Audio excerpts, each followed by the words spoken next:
Greetings again. Welcome back to yet another unboxing. And this time we're going back to where it began. Back with a Dusty Groove unboxing. Yeah, there's a fair amount in here. I just can't remember exactly how many. Yeah, you know the deal. Let's crack on in. Well, all right, let's do the do here. I just might have to bring that a bit forward, see. Oh, yep, we're just going to make it there. All right.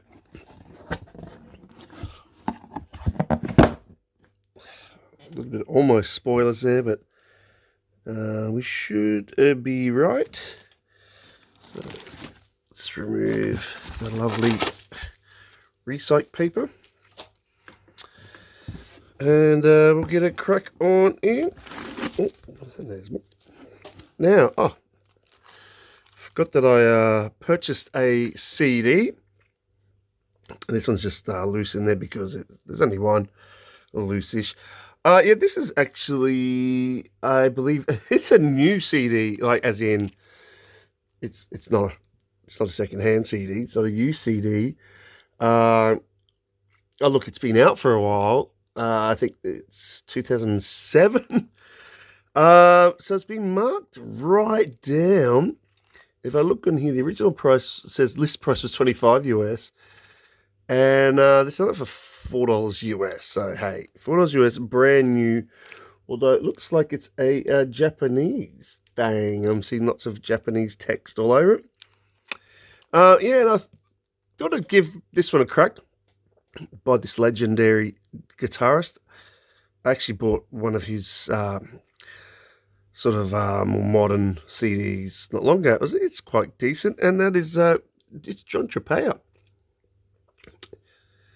Trapea 10, the time is right. So, yeah, look, it's not brand new, but it's more obviously contemporary than the his awesome 70s stuff. Must be his 10th album, Trapea 10. You can see we've got a kind of, well, I don't say obi, but a Japanese sort of sleevey thing or whatever on here. So I can't quite get in there and see all the other goodness there. But you can see there, yeah, 2007. Yeah, look, it's obviously going to have a more contemporary sound and recording quality. But for $4 US, brand new, I'll definitely give Mr. Trapea a crack. Yeah, for that awesome price. Okay, so next up is actually a 12-inch. And as I said last video, I don't normally buy a lot of 12 inches, although I'm starting to. Look, this one is very similar to one I got in the last Record City Japan bundle. Same group, but classic track. About time I got it. It's been long enough. Decent price, and yeah, very good plus condition. And that is we've got here in the Sugar Hill Gang sleeve. We've got The Message, Grandmaster Flash and Furious 5 featuring Melly Mel and Duke Booty. Yeah, so you can see there, 1982 Sugar Hill. Yeah, 12-inch classic here. Yeah, I want the album, to be honest. Still, I haven't still got the album from back then, but I thought this was worthy enough to get as the standalone 12-inch to get the long version. It's also got the instrument on the back there too. Yeah, nice in the OG Sugar Hill cover, 12-inch cover there with the kooky graphics, lovely stuff. $12 US plus the post. Yeah, look, I think that's well worth having in the collection. The interesting thing is too that on the super wrapping 12-inch I got last time, that was from 1979. from these guys. There's actually a verse on that one, on the super wrapping near the end, I believe, that they reused on the message. So they sort of recycled it, revamped it. But yeah, it was originally on super wrapping. How's that for a fun fact? Yeah, so look, again, I don't buy a lot of 12 inches, but if I'm going, I'm going to make sure they count. And I reckon that one counts big time. That's a good buy. Okay, the next one, look, not totally essential, but sort of very classic LP. Some people probably would say this is essential, and it was very sort of widely received and popular back in the day.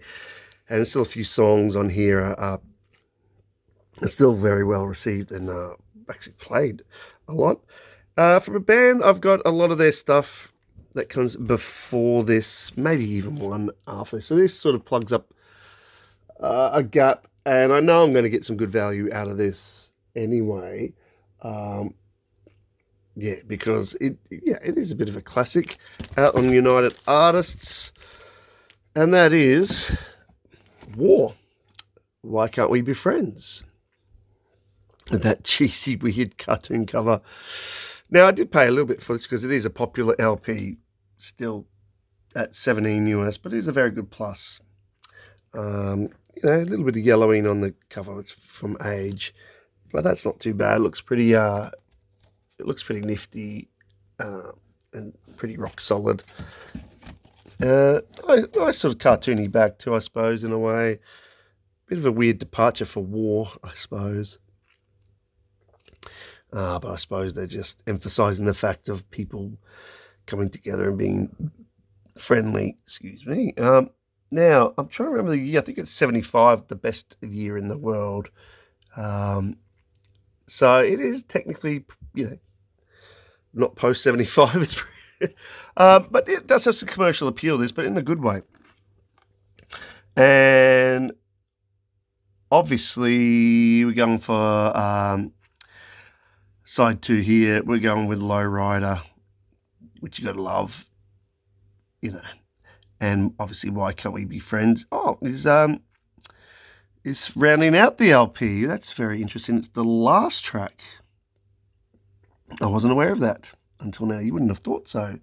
I'm sure the other stuff has got some nice Latin funk influences in here. So yeah, I've got some nice War LPs before this. I'm not sure if I really need anything after this one, to be honest. I might actually already have one after this. I think a soundtrack. Yeah, but hey, it's pretty cool. And a long time coming. Yeah, there you go. 1975. You can see it's a printed in USA thing here. So, dare I say, it's an OG or probably a very early, maybe even reissue, I'm not sure. Oh, look at that. There we go. There's the band sneaking in there. Yeah, so it looks like a pretty good length LP with 12 tracks, although one says a medley here. Some shorter bits, but that's, I suppose you'd almost consider that one track in a way. Yeah, but nice full length LP. Solid. You can see that's pretty solid. I don't know if you can see that. Yeah. And nice gold tooth for free. Buy one, get a gold tooth for free. Yeah, so that's still a nice collection, and nice for the collection. And yeah, a long time coming to have that in my collection. All right, next up, I have one, I think, LP by this outfit. I'll say outfit, ensemble. It's not really like a proper band, so it's just more of a studio act. We've got a nice sort of late 60s thing happening here, Chicago. And I have previewed one of their LPs before on one of my unboxings. I think it was a Dusty Groove unboxing. And the title will sort of help give it some context here. And that is Another Exposure by the Soulful Strings, with a lovely little bit of almost cheesecake cover on the front. You can see here they've got a bit of a slinky reference here to the first one before, well, the one before this, the grooving with the Soulful Strings. There might have been even another one before that, but I think they're trying to say this is like the next one. Anyway, in this run, lots of covers on here done in sort of funky jazzy ways, sort of instrumental ways, by some awesome musos. Only the $12 US in the mint minus, so really nice condition. Just a little bit of wear, probably a little bit of not a lot of edge wear there at least. No, that's good. Let's have a look on the back. They've actually packaged this by taking it out. So I'm wondering, they don't normally do that at Dusty Grooves. I'm just wondering why they've done that for this particular one. You can see there, Cadet Records. Yeah, so I'll just put that aside here. We'll have a look back. A little bit of aging, but hey, it's 1968, I think we're going to have. I'll see. Yeah, there we go. So the early 68. So the other one might have been 67. There might have, as I said, even been another one, like a painted black one or something around the same time. And they did have a couple other ones, and they were quite popular. But yeah, look, even though it's covers, mostly instrumentals, you get some really nice late 60s groovy value here. A bit groovy funk and soul jazzy feeling almost. And you can, I guarantee there will be some OG songs, but lots of covers. Hello, Goodbye, obligatory Beatles. On the Doctor's Bay, Since You've Been Gone. I'm trying to remember who that would be. That's definitely got to be a cover. Soul Message. What else? It Ain't Necessarily So. Oh, look, another Lady Madonna. Beatles. Jericho. Yeah, so look, pretty typical for the time in terms of, doing sort of popular, sort of pop and soul covers, but they do it well on Cadet. And I'm not sure, I doubt it's going to list the musos here. Nah, they'll keep them incognito. But nevertheless, I know there'll be some top quality musos, Chicago musos around for this one. Yeah, and the cover, as I said, there's a little bit of splitting there. I don't know if you can see that because of the way it doesn't want to focus. Don't you hate that? Yeah. It's not too heinous. It's maybe why they took it out, just so it wouldn't get any more damage, because it's getting a little bit brittle. But hey, very happy with that. Next up now, this one. This is a bit of an oddity. This is me throwing a bit of a curveball to myself, but also I'm actually doing this to sort of support something new.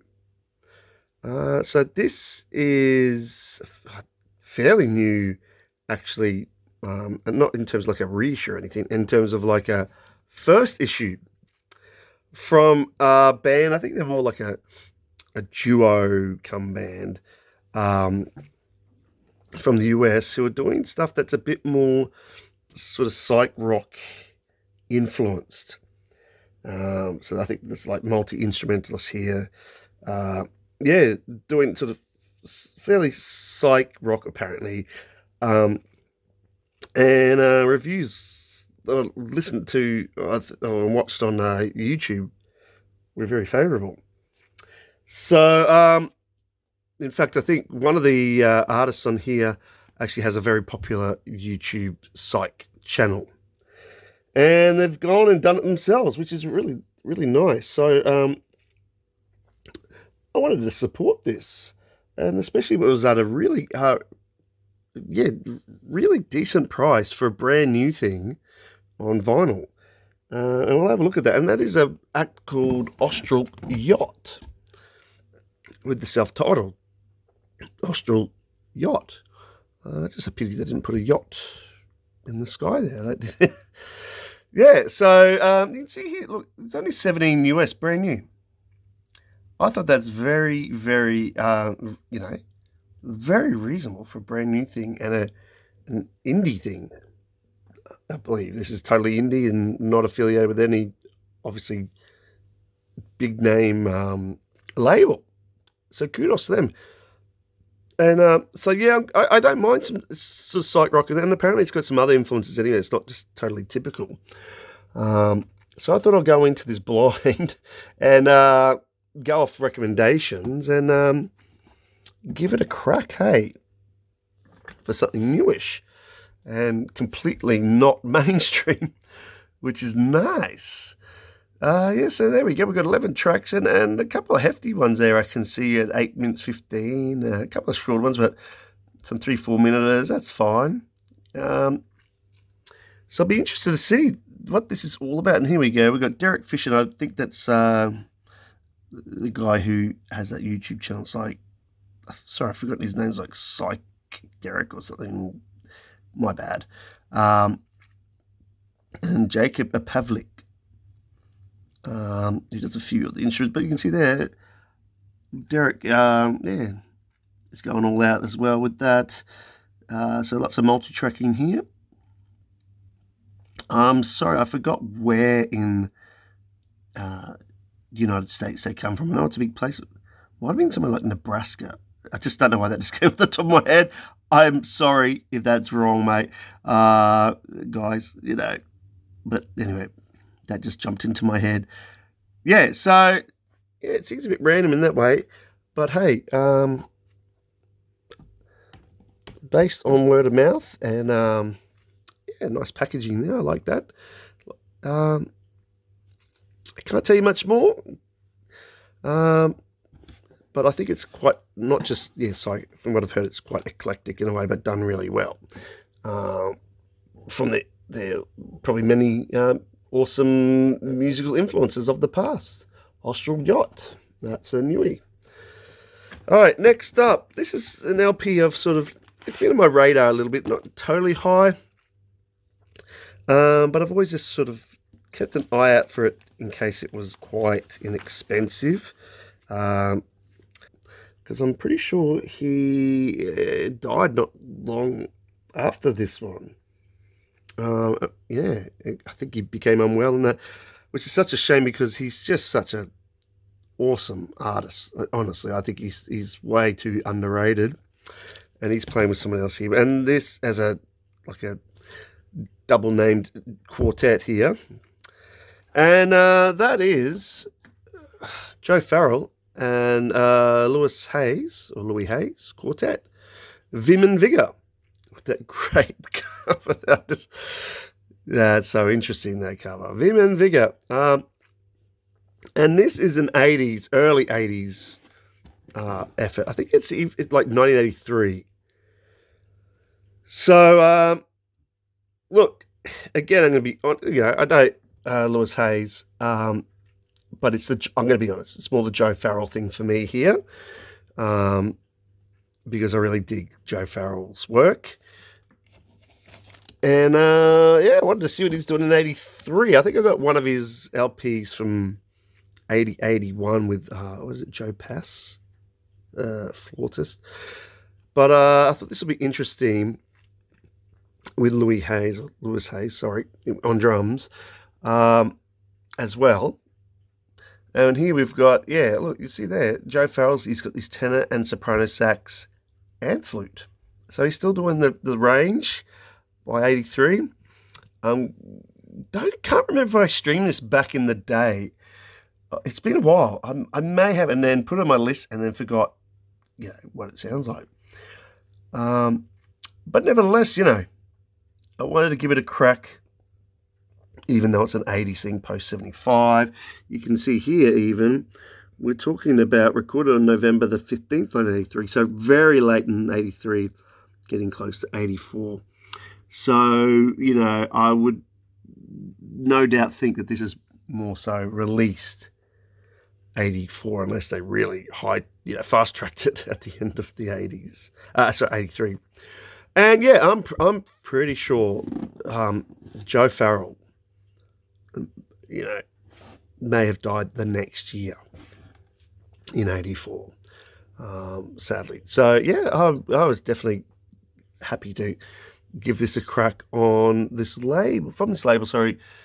See there, Timeless, never heard of. I don't think so. It's not Time Life, like one of those Time Life production, whatever, Timeless.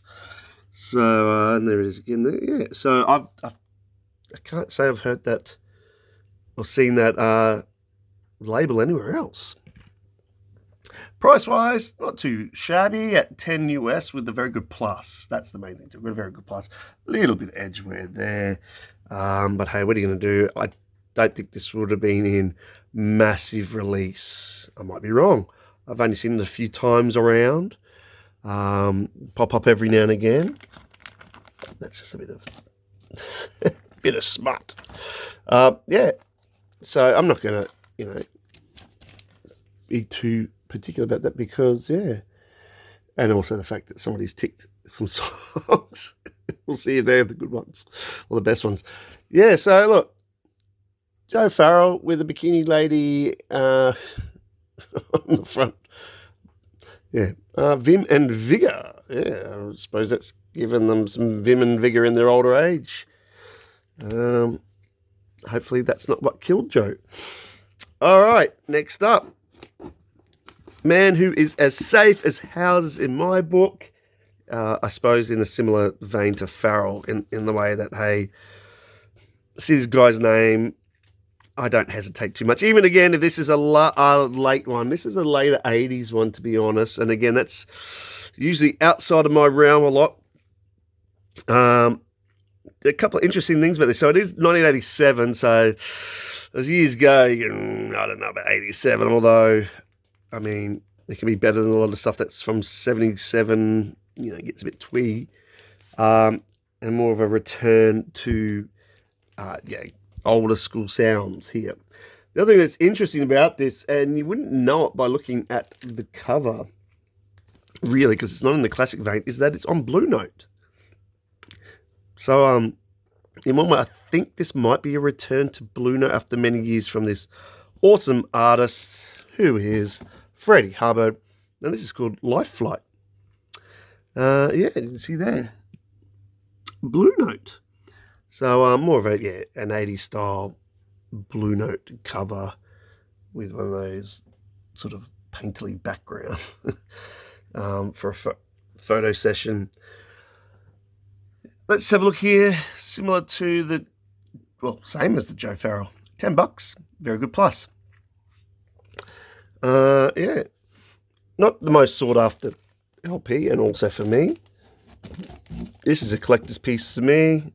It's a bit of I don't know if you can see there's a bit of creasing.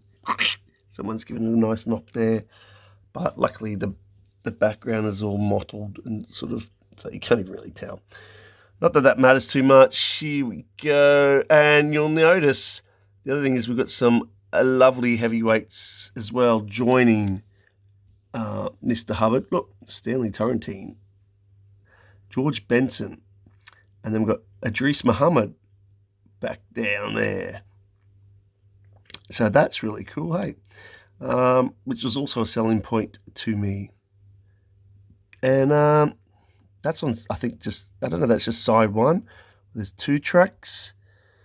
You like the little play on words there? Battle Scar Galorica. I think that says Battle Scar. It's just a little bit torn. There must have been some sort of sticker or something that I can, yeah. And then here, we've got 2 more songs. The Melting Pot. I don't think it's the Booker T and MG's Melting Pot. But we've got a different lineup on side 2, except for Larry Willis coming back in.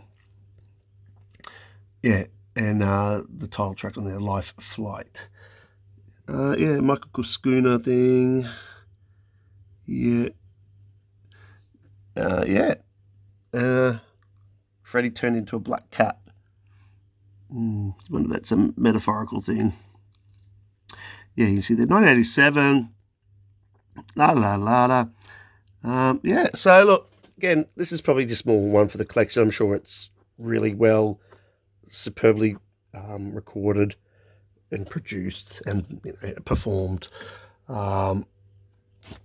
This might be funky CTI Freddy, but hey, I'm sure his chops were still awesome at that time. And yeah, to hear some of the other artists by 87. Not too bad. Okay, next up is one that's kind of been on my list just to sort of be a completist, I suppose. Finally got it snapped it up for a decent price and a really good condition here to go with this run. I've got a couple of this artist's LPs in a fairly in a previous unboxing not too long ago. Yeah, and this guy is usually rock solid. It's a little bit later, this one, but it is still pre-1975 rule. I believe it's 1974. And that is David Newman with a Newmanism. Obviously in the Book of Newman there. Yeah, on Atlantic again. $10 US, limit minus. A little bit of a cutout notch. There you can see. Not too heinous. Just totally unnecessary. But anyway. Back looks, yeah, everything else looks, well, until now, looks really solid. Yeah. So I'm sure we'll get some sort of funky soul jazz goodness out of this. It's been a while since I listened to this. I think I streamed it years ago. It's been a while, but you'll see there we've got a version of Foxy Brown by Roy Ayers. So that's pretty damn cute. Sweet Tears by Roy Ayers. Yeah, look at that, eh? Got some Roy Ayers influence on here. Now, if we come down, though, to a nice serious photo there. Looking more like Shaft. It's a bad mother. Shut your mouth. Here we go. Yeah, we've got Roy Ayers again on vibes like on one of the previous albums of David Newman. We've got Pat Rebel, who's always solid as. Look, and Mr. Carter, a la Ron, turning up on bass, which is really cool. Andrew Smith, Roy Brooks, drums, either. And the percussions too. And look, you'll see even at the time, Ron was still on CTI at the time, appearing courtesy of. Yeah, so that's got some great potential there. 74, Atlantic. I've got a feeling we're going to get some good stuff out of here. Look, it might be a bit uneven, but hey, what do you do? It's 1974. I'm sure it's going to sound great and with some awesome musos. All right, next up. Okay, this one, I'm going to be honest, is pretty much one for the collection. It's not essential at all. I finally pulled the trigger on it because it was there, and it seemed like it was in decent condition, so at a decent price. So I thought, okay, I'll give this a crack to keep the lineage going of LPs I've got by this band that can sometimes be a bit hit or miss, especially when they hit this year of 1982. Now, I'm not sure if they had 2 LPs in 1982, but they were still being very prolific around that time. It's just not as much my preference, obviously, being 1982. And in fact, I think this is, looking at it, is actually in open shrink still. So it's in shrink but open. So at least it's keeping some of the cover integrity intact. Yeah, and look, and that is the Isley Brothers with The Real Deal. Yeah, The Real Deal. I don't know if this even had any hits at the time. It's saying the smash single, The Real Deal.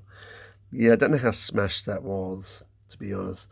And this is one of the last, not the last, but one of the last with the whole 6 members here from, the 70s, mid-ish 70s onwards, with the 3 brothers and the cousins or whatever, or the younger brothers and stuff.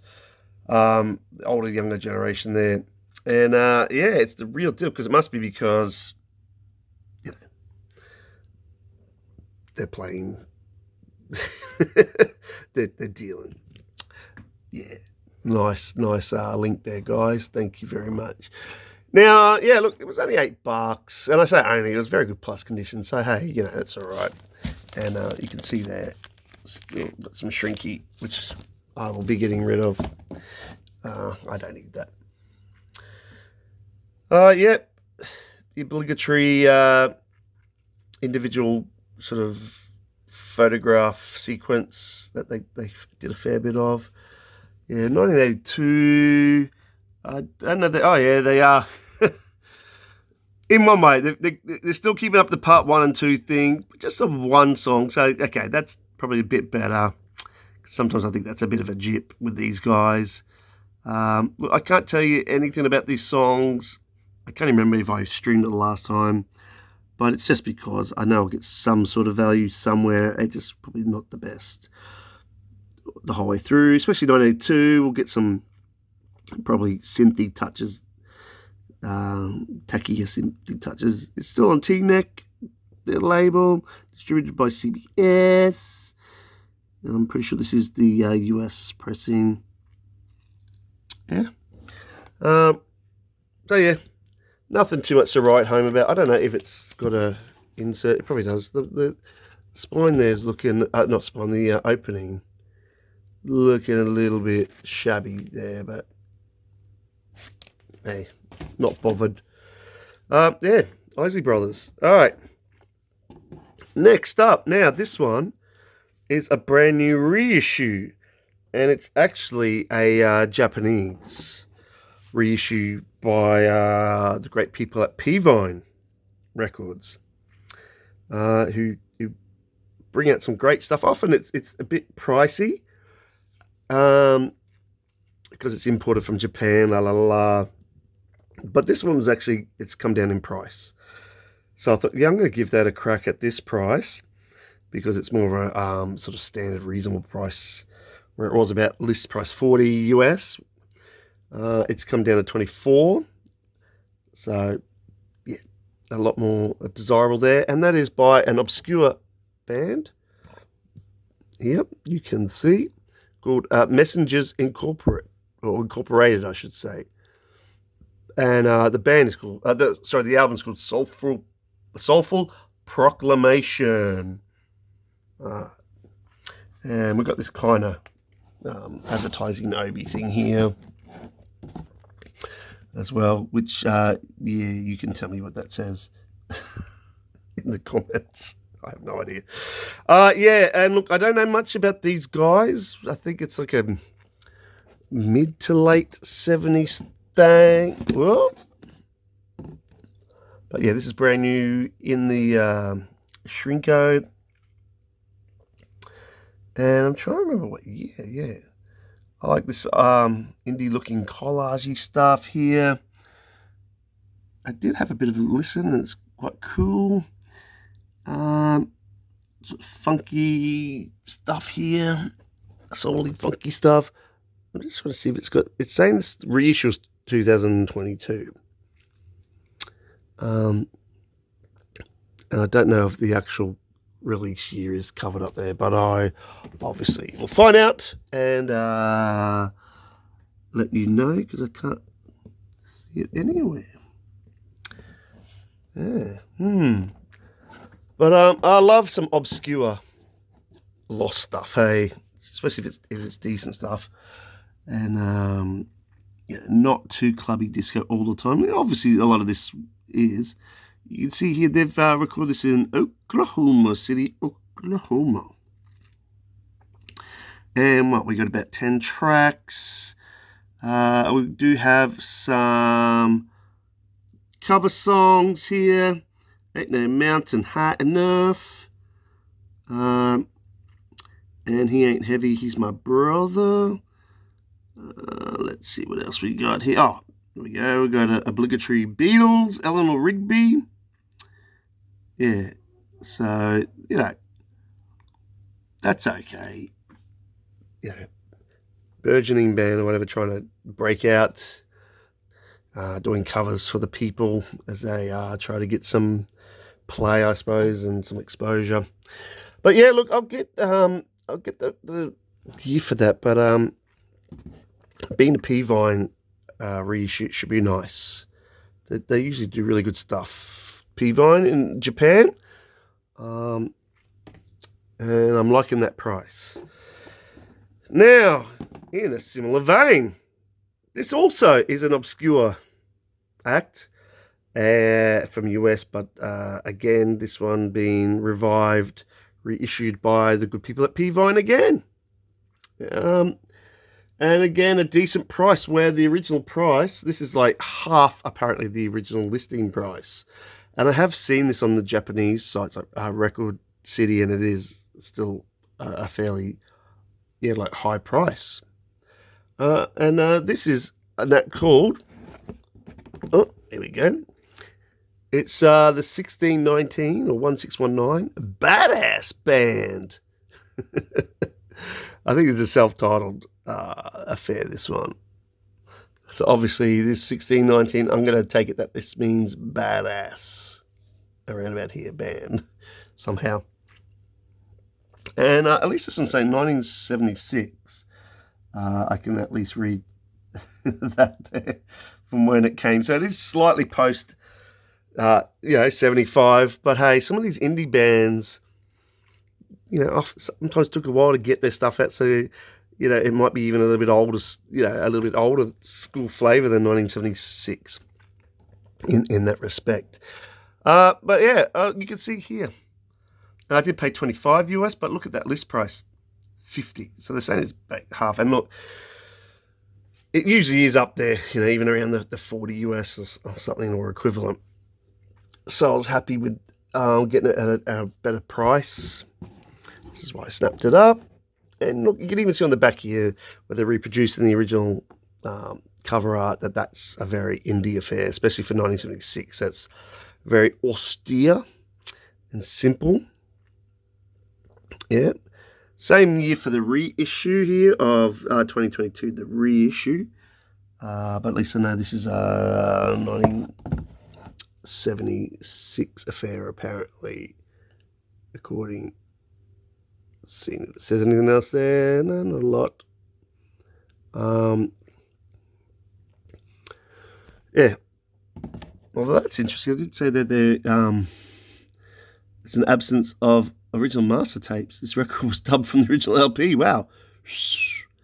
Okay, well, let's hope they cleaned it up somewhat if there was some nasty stuff. That is unusual. So no master tapes of that. Wow. Okay, so that's unusual. They're charging that much for it when I suppose it's that rare. Yeah. Badass. Now, tracks. Let's have a look at the tracks. Sorry, I kind of skipped the tracks here. Now I'm trying to see if any of those are covers. They all look like they're originals, just from first look. Yeah. Don't notice anything being covered, so that's very cool. Indeed. So again, funky soul stuff. Yeah. From the 1619 Badass Band. Whoa. Cool.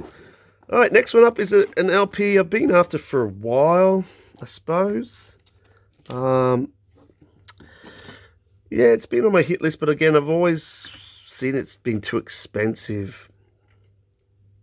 Now, I pulled the trigger on this finally. I've got a couple another LP from this band, and then they've got a couple of other sort of morphing, of this band that were really cool. And yeah, look, I didn't hold off any longer now. I saw this. This is a nice reissue. But I'm just wondering, it says new, but it's in actually like a plastic outer sleeve. So I'm just wondering what that is about, for all you Canadian people out there. Yeah, I'm just wondering what that's about. It's not in shrink. Now, sometimes that can be better, so it's not going to warp the record, but it does say it was new. But anyway, great band from the sort of mid-ish 70s. Very influential, being sampled a lot. I believe originally from New York, moved their operations to France. Yeah,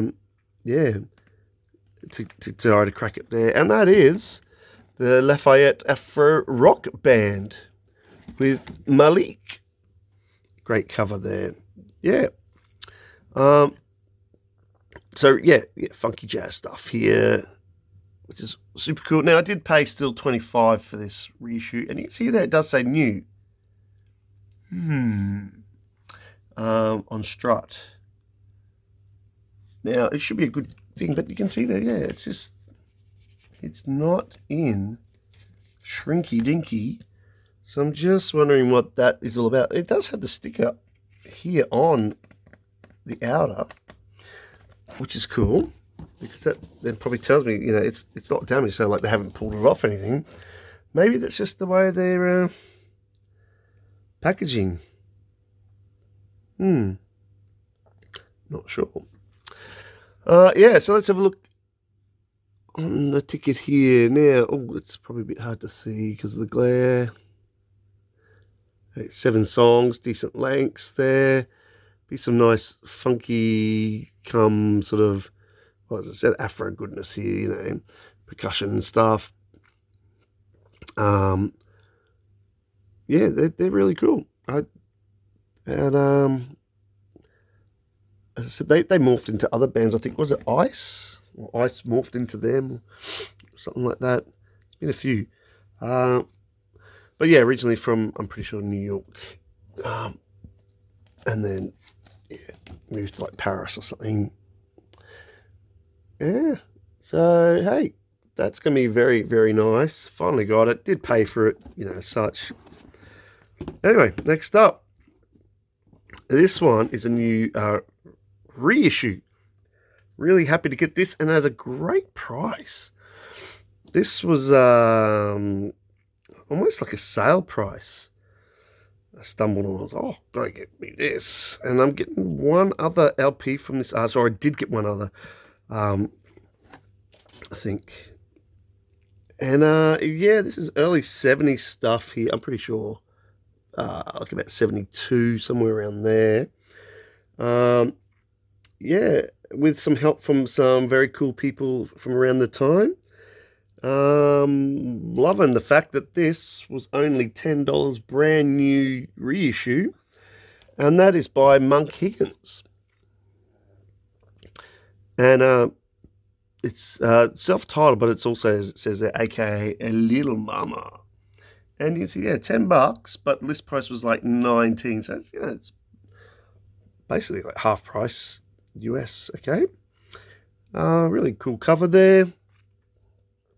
United Artists affair here, and we've got the song Little Mama, which I'm pretty sure Freddie Robinson did a couple of years earlier, but it was with Monk Higgins, and written by Monk Higgins. So I think, or is it that one, or is it Black Fox? I forget which one.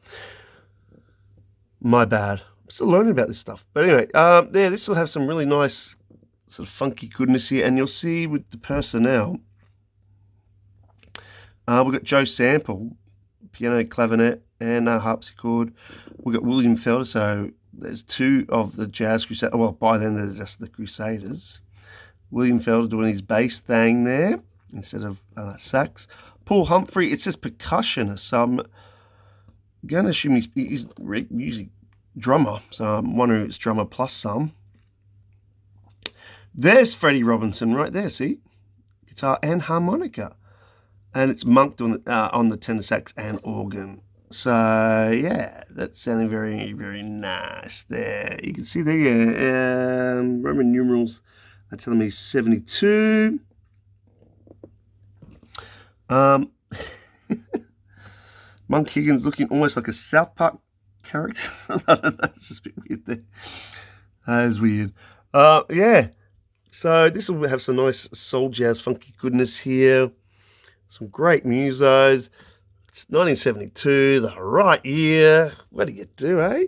And with a funky ass cover like that, at a fantastic price. Yay! Still discovering, unearthing the cool stuff. Speaking of which, we're at a similar time era here again. I got a really good price on this one. Looks like a sale-ish price. As such, cracking price of this reissue. I've only got one LP by this artist. It was a Blue Note LP. He's a bit of an obscure artist in a way. So this is after that Blue Note LP of his, a few years later. But I still think this is probably early 70s, if I'm not mistaken. And that is by Granchen Moncur III. And that is Echo de Madrugada. And look, knowing I'm really good at different languages, I'll tell you that actually means one morning I waked up very early. It's really good grammar as well. But hey, sometimes things get lost in translation there. So lucky, you know, I have those skills on standby here. But yeah, let's crack in. This is a really cool album for something a bit more obscure. I did have a bit of a preview of this one, and I liked it. It's very good. And let's have a look around here. This is, I think, a gatefold as well.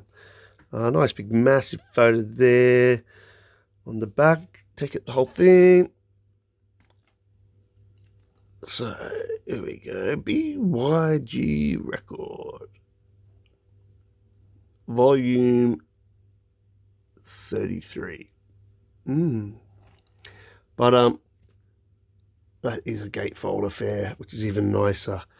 Yeah, so I won't crack it open.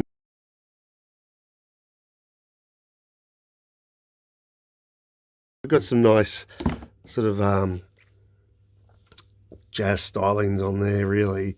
It's hard to pin it down in a way. I think it might have a sort of Latin-y influence, but yeah, I really liked it. Yeah, it's not a funk record as such or anything, but yeah, it's cool. It's just hard to tell you much anymore because it's wrapped in that nice shrinky for the gatefold. But yeah, $12. Come on, $12 US. Gatefold feels a nice hefty thing.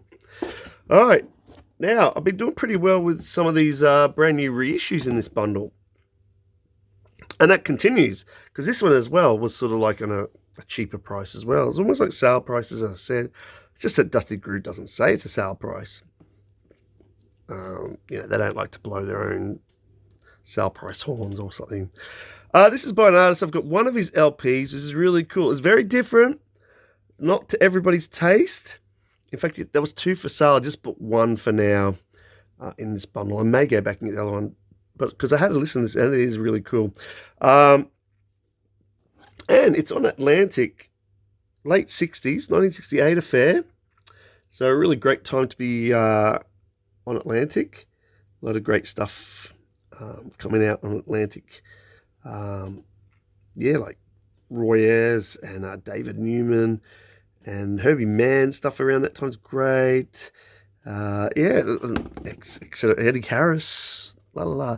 So yeah, he joins that prestigious stable of artists on Atlantic. On, you know, obviously the other stuff like the soul stuff like Aretha Franklin, la la la. Anyway, and but yeah, this is the guy with the difference, which you'll know if you know him, and that is Rufus Harley, and this is A Tribute to Courage.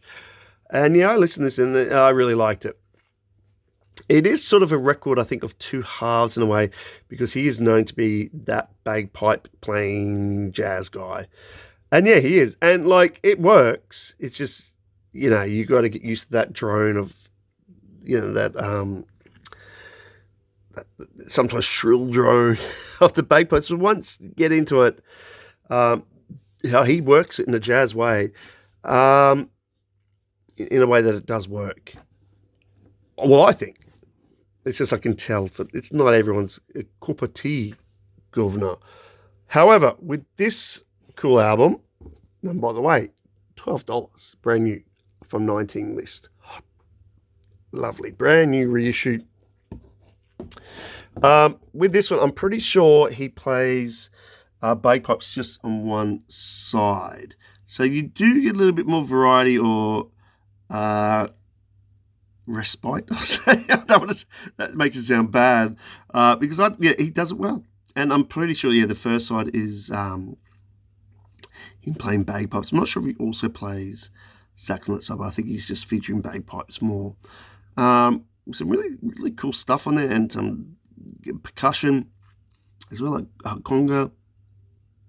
Makes it really cool. There's a cover of Sunny and Swing Low, Sweet Chariot. But they're cool. Second side, though, I think he plays more like soprano and tenor sax and flute and stuff. Mixes it up there. All over. Then it makes this album more of a varied affair, to be honest, and quite well rounded in that way.